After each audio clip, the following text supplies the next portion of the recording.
Hi friends, 3 కిలోల chicken కర్రీకి ఒక పావు కేజీ ఆయిల్ పోసుకోవాలి.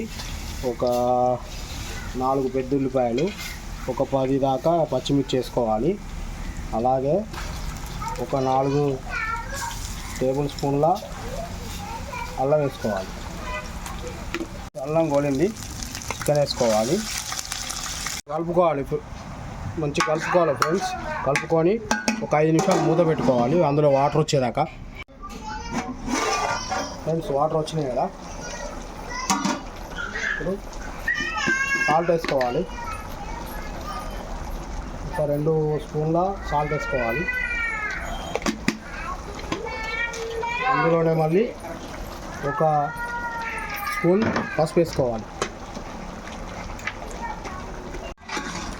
పట్టేటట్టు ఉప్పు పసుపు పట్టేటట్టు కలుపుకోవాలి. ముక్కలు కలుపుకోవడం జరిగింది. ఇప్పుడు మళ్ళీ మూత పెట్టుకోవాలి 5 నిమిషాలు. 5 మినిట్స్ అయింది. ఇప్పుడు మనం కారం వేసుకోవాలి. 1 2 3 4 5 6 స్పూన్ల కారం వేసుకున్నా. 3 కేజీలున్నర కాబట్టి ఇదంతా ముక్కలు పట్టేటట్టు కలపాలి. నెయ్యి కట్ చేసుకొని వేసుకోవాలి.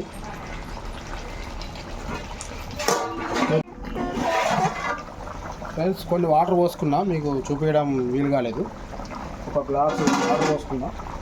ఇప్పుడు ఇందులో మనం ధనియాల పొడి వేసుకోవాలి. 1 2 3 4 స్పూన్స్. ఫ్రెండ్స్, అందులోనే మనం ఇప్పుడు చికెన్ మసాలా వేసుకుంటున్నా. ఒక 3 స్పూన్లు. ఈ మొత్తం ముక్కలు పట్టేలా కలుపుకోవాలి. మేము కొంచెం స్పైసీగా తింటాం ఫ్రెండ్స్, అందుకే కొంచెం మసాలా కారం ఎక్కువగా వేసుకుంటున్నాం. అయిపోయినట్టే ఫ్రెండ్స్. ఇప్పుడు కొత్తిమీర వేసుకోవాలి.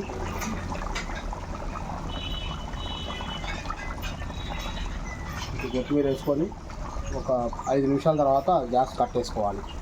వేడి చికెను కర్రీ రెడీ. నా ఛానల్ని తప్పకుండా సబ్స్క్రైబ్ చేసుకోండి, ఎంకరేజ్ చేయండి, బెల్ ఐకాన్ కొట్టండి. Please subscribe.